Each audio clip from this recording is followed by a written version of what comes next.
अगर आप local packing में कोई घर में बैठा पैक कर रहा है और उसके ऊपर कोई एड्रेस नहीं है और सिर्फ कराची पाकिस्तान लिखा है, लाहौर पाकिस्तान लिखा है, तो ये तो आपको खुद भी समझ आएगी कि ये कोई ऐसे ही पैक कर रहा है। टेस्ट से आपको पता चल सकता है कि इसके अंदर पाउडर मिक्स है या नहीं, तो वो थोड़ी सी मतलब इसमें आपको सेंसेस यूज़ करनी पड़ेंगी। लोकल पैकिंग में कोई घर में बैठा पैक कर रहा है और उसके ऊपर कोई एड्रेस नहीं है और सिर्फ कराची पाकिस्तान लिखा है, लाहौर पाकिस्तान लिखा है, तो ये तो आपको खुद भी समझ आएगी कि ये कोई ऐसे ही पैक कर रहा है। लेकिन अगर आपको कहीं पे डाउट है तो आप अगर पंजाब में हैं तो आप पंजाब फूड अथॉरिटी को बताएं, अगर यहाँ पर हैं तो हमें ज़रूर बताएं। और अभी हम तक जितनी भी कंप्लेंट्स आई हैं अल्हम्दुलिल्लाह वो सारी की सारी रिड्रेस हुई हैं और कभी हमने किसी भी कंप्लेनेंट का नाम आउट नहीं किया। अच्छा, एक अब हम कुछ फूड आइटम्स पे बात करते हैं ताकि ओवरऑल आवाम के अंदर जो राय पाई जाती है, अगर तो सही है तो भी आप क्लियर कर दें, गलत है। पाकिस्तान पूरे में मैं जहाँ भी रोड पे ट्रैवल करता हूँ, कोयटा होटल हमें बहुत नज़र आते हैं। वहाँ की चाय आवाम की पसंदीदा है, पराठे। पिछले दिनों मैंने एक वीडियो देखी जिसमें बताया जाता है कोयटा होटल की जो चाय है उसके दूध में कोई केमिकल इस्तेमाल किया जाता है जिसको किडनी को बहुत ज़्यादा अफेक्ट करता है। क्या इसमें कोई सच्चाई है? क्या आपने किसी कोयटा होटल की इस तरह चाय को कोई चेक किया, दूध चेक किया उनका? मैंने इस टाइप की ये किडनीज इफ़ेक्ट वाली बात तो मैंने नहीं सुनी, ना मैं इससे एग्री करती हूँ, क्योंकि ये वैसे एक कंप्लेन आई थी जी कि कोयटा होटल वाले जो हैं वो कुछ ना कुछ यूज़ करते हैं। तो मैंने उनकी जितने भी यहाँ पे हमारे इधर इस्लामाबाद में हैं कोयटा होटल्स, मैंने टीम्स को भेज के इंस्पेक्शंस करवाई। ना तो उनकी पत्ती में कोई इशू हमें मिला, ना उनके दूध में इशू मिला।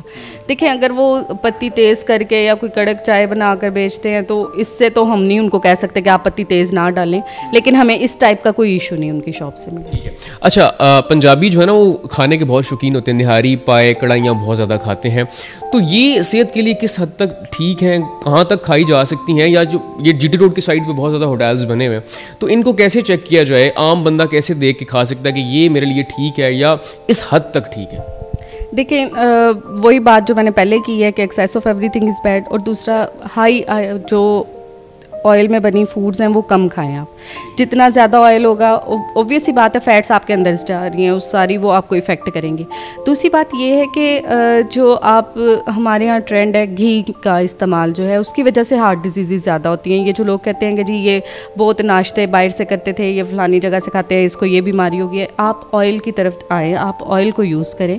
ऑयल से मतलब ओवरऑल आपकी हार्ट डिजीज़ कम होती हैं, और फिर उसका यूज़ कम करें। हम बाहर से जब खाने खाते हैं तो ये हमारा एक कॉन्सेप्ट है, ये जो आपने पंजाबियों वाली बात की कि तरी ऊपर अच्छी खासी नज़र आनी चाहिए, तरी के बगैर तो सालन नहीं होता, तो वो इस वजह से हमारा इफ़ेक्ट ज़्यादा हो रहा है, स्टमक भी, और हमें हार्ट डिजीज़ ज़्यादा हो रही है। वो थोड़ा सा ऑयल कंटेंट कम कर लें तो इस तरह खाने से इशू नहीं होता। अच्छा, हम एक चीज़ को कंसिडर करते हैं कि खुली चीज़ें नुकसानदेह हैं और पैकेजेस जो फूड हैं वो ज़्यादा बेहतर हैं। तो वो जो पैकेट्स के अंदर चीज़ें मौजूद होती हैं, नूडल्स हो गए हैं, ब्रेड हो गई है, उनकी फ्रेशनेस कहाँ तक मैटर करती है? और क्या वो वाकई ही जो हम राय समझते हैं कि खुली चीज़ से ज़्यादा वो बेहतर है, तो क्या इसमें सच्चाई है? नहीं, ये ज़रूरी नहीं है। कुछ चीज़ें फ़्रेश फॉर्म में ज़्यादा अच्छी होती हैं, आप वो फ्रेश ही लें तो मेरा ख्याल है ज़्यादा बेटर है। जैसे वेजिटेबल्स हैं, आपका मीट है, आपको फ़्रेश फॉर्म में लेना चाहिए। और जो पैकेज्ड फूड्स हैं, देखें, उसके लिए आपको एक तो सबसे पहले कंपनी नेम आप पढ़ें, आपको पता चल जाएगा कि ये कोई रिकग्नाइज्ड कंपनी है या नहीं है। सेकेंडली, आप मैन्युफैक्चरिंग और एक्सपायरी लेबल पढ़ने की आदत डालें। लेबल पढ़ेंगे तो आपके बहुत सारे मसले हल हो जाएंगे। पैकेज फूड में सबसे पहले आपको लेबल पढ़ना चाहिए, उसके ऊपर कैलोरीज मेंशन है, उसके ऊपर बैच नंबर मेंशन है, उसके ऊपर एक्सपायरी मेंशन है, मैन्युफैक्चरिंग मेंशन है, एड्रेस मेंशन है। अगर ये सारी चीज़ें मेंशन है तो इट मीन्स वो प्रोडक्ट कहीं ना कहीं सेफ़ है, उसको कोई ना कोई अथॉरिटी चेक कर रही है, रेगुलेट हो रही है, उस पर इन्फोर्समेंट हो रही है, तभी वो ये सारी चीज़ें मेंटेन कर रहा है।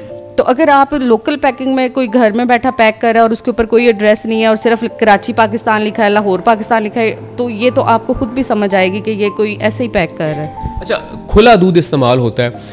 अब पैकेज फूड जो होगा उसको तो एक्सपायरी डेट देख ली, तरी समोसों की देख ली, ये सारा। ये जो खुला दूध है इसको कैसे चेक किया जाए? आवाम को जो पैकेट वाला दूध है बहुत महंगा हो गया, लोग इस तरफ आते हैं, लेते हैं, तो वो किस तरह मयार चेक किया जाए?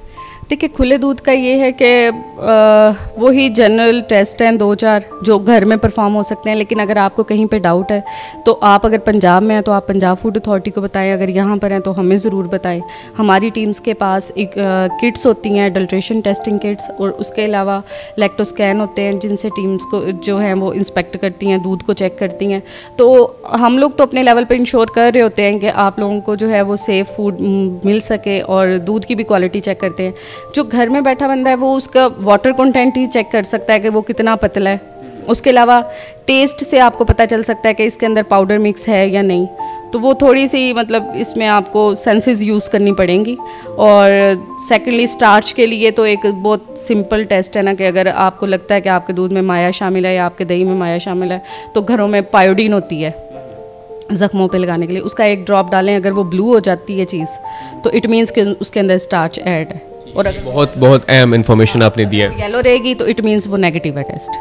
अच्छा, हालांकि ईद गुजरे आज 20 से 21 दिन हो गए हैं, लेकिन अब भी लोगों ने कुर्बानी का गोश्त रखा हुआ है, लोग इस्तेमाल कर रहे हैं, मुख्तलिफ़ चीज़ों में सब्जियों में डाल के खा रहे हैं। मज़हब के अलावा हम बात करें अगर, तो कुर्बानी का गोश्त है जो फ्रीज़र में स्टोर किया गया, खुश्क नहीं किया गया, वैसे वो कितने दिन खाना सेहत के लिए बेहतरीन है, या कितने दिन के बाद उसको अब छोड़ देना चाहिए? देखिए, ये आपके फ्रीज़र्स के टेम्परेचर पे डिपेंड करता है। अगर आपका फ्रिज है जो दिन में 20 बार खुल रहा है और उसके अंदर जो टेम्परेचर है वो मेंटेन नहीं आप कर पा रहे हैं, तो आप फिर उसको ज़्यादा देर स्टोर मत करें, ठीक है। और अगर आपका फ्रीज़र ऐसा है जिसमें मतलब आपकी प्रॉपर टेम्परेचर जो है वो माइनस में जा रहा है और फ्रीजिंग कंडीशंस अच्छी हैं और आपने गोश्त साफ़ सुथरे तरीके से रखा हुआ है, तो वो फिर तकरीबन 1 महीने तक भी आपका ख़राब नहीं होगा। वो आप यूज़ करें, जैसे 20 दिन अगर गुजरे हुए हैं तो वो अगर वहाँ पे प्रॉपर टेम्परेचर मेंटेन था माइनस पे, तो वो नहीं ख़राब हुआ होगा। अब आवाम के अंदर इतनी अवेयरनेस आ गई है कि लोग जब भी जाते हैं कहीं चाट खाने के लिए कुछ भी, तो एक देखते हैं कि फूड अथॉरिटी का वहाँ पे सर्टिफिकेट लगा हुआ है, तो आवाम वहाँ पे ट्रस्ट कर लेते हैं, क्योंकि आवाम का इतना एतमाद हो गया फूड अथॉरिटी पे कि यहाँ इन्होंने चेक किया हुआ है, ये सर्टिफिकेट लगा हुआ है, तो यहाँ से खाना सेफ है। ये बताएं, ये जो आपके इंस्पेक्टर्स जाके चेक करते हैं, उनका तजर्बा या उनकी तालीम तरबियत कितनी है? क्या कोई भी शख्स उठा के जाके चेक कर सकता है, या वाकई उनके पीछे बहुत ज़्यादा तरबियत उनकी हो? देखिए, हमारे जितने भी फूड अथॉरिटीज़ के अंदर जो टेक्निकल स्टाफ है जो फील्ड में जा रहा है, वो सारे कम अज़ कम भी 16 ईयर्स एजुकेशन फूड साइंसेस में लेकर आए होते हैं। पहली बात, सबके पास फूड टेक्नोलॉजी की डिग्री होती है। सेकेंडली, उनका एक्सपीरियंस भी होता है, क्योंकि किसी भी गवर्नमेंट जॉब पे जब आप अप्लाई करते हैं तो आपको एक्सपीरियंस भी चाहिए होता है, ठीक है। और जो आपका सब्जेक्ट है उससे रेलिवेंट एक्सपीरियंस होता है। थर्डली, जैसे मैंने आपको बताया, हम हैंडी इक्विपमेंट्स देते हैं, हमारे स्टाफ की ट्रेनिंग्स हुई होती हैं और वो सारा उन्हें पता होता है कि कैसे हमने टेस्टिंग करनी है, कौन से प्रोटोकॉल्स हैं जो हमने फॉलो करने हैं और कौन से SOPs हैं, कौन से रेगुलेशंस हैं जिनकी बेस पे हमने चेक करना है। तो इस वजह से हमारी टीम्स जो हैं वो प्रॉपरली मतलब कैपेसिटी बिल्डिंग होने के बाद ही फील्ड में जाती हैं। अच्छा मैम, आखिरी सवाल, आवाम जब तक आपके साथ या किसी इदारे के साथ खड़ी नहीं होती, वो इदारा इतना अच्छे से चल नहीं सकता। अगर आवाम कहीं पे, जिस तरह आपने कहा कि अच्छे सिटीज़न होने का वो सबूत दें, आवाम कहीं पे कोई इस तरह की गड़बड़ देखती है, वो आपको कंप्लेन कैसे कर सकते हैं? और फिर उनका नाम, अब क्योंकि मोहल्ले के अंदर कोई शॉप है, उनके साथ डेली आना जाना है, उसकी वो एक बंदा कंप्लेन कर रहा है, उसका नाम कैसे सीगा एराज में रखा जाएगा और आवाम आपसे रब्ता कैसे कर सकती है? अच्छा, हमारे साथ ये है कि अभी चूँकि हमारी इस्लामाबाद फूड अथॉरिटी की ऐप डेवलप नहीं हुई, आप हमें इन राइट एप्लीकेशन दे सकते हैं। आप हमारा जो PTCL का फ़ोन नंबर अवेलेबल है वहाँ पर आप कंप्लेन कर सकते हैं। सोशल मीडिया पेजेस हैं, फेसबुक का, ट्विटर का, उस पर कर सकते हैं हमें। और अभी हम तक जितनी भी कंप्लेंट्स आई हैं अल्हम्दुलिल्लाह वो सारी की सारी रिड्रेस हुई हैं और कभी हमने किसी भी कंप्लेनेंट का नाम आउट नहीं किया।